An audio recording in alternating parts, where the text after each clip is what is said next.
Hello everyone, কেমন আছো তোমরা সবাই? চলে এলাম আরেকটি ব্লগ নিয়ে। আর আজ যাব দিদিবাড়িতে। আজ অনুষ্ঠান আছে, শ্রী শ্রীমদ্ ভাগবত কথা আছে সেখানে। আর দেখো আমরা রেডি হয়ে গেছি, চলো তাহলে তোমাদের সঙ্গে নিয়ে যাওয়া যাক। আর দেখো টোটো করে চলে এসেছি, ছেলে ছিল কোলে তাই আর দেখাতে পারিনি। আর একটু পায়ে হেঁটে যেতে হবে। আর দেখো আমরা অনুষ্ঠানের এখানটায় পৌঁছেও গিয়েছি, তোমরাও আমাদের সাথে সাথে শ্রবণ করো।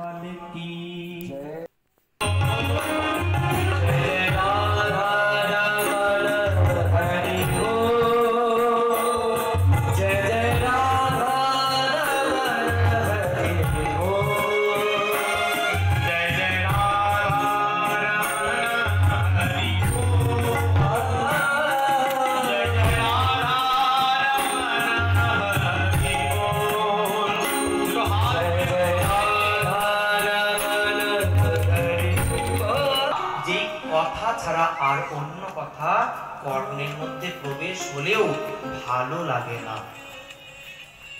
কারো কারো অভ্যাস আছে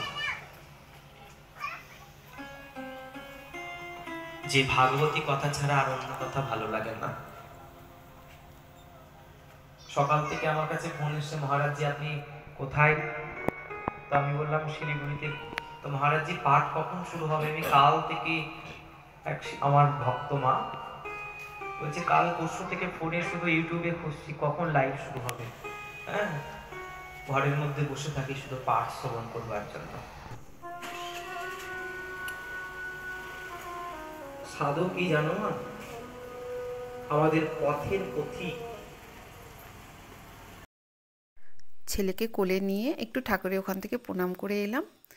আজ তাহলে এই পর্যন্তই। সবাই খুব ভালো থেকো।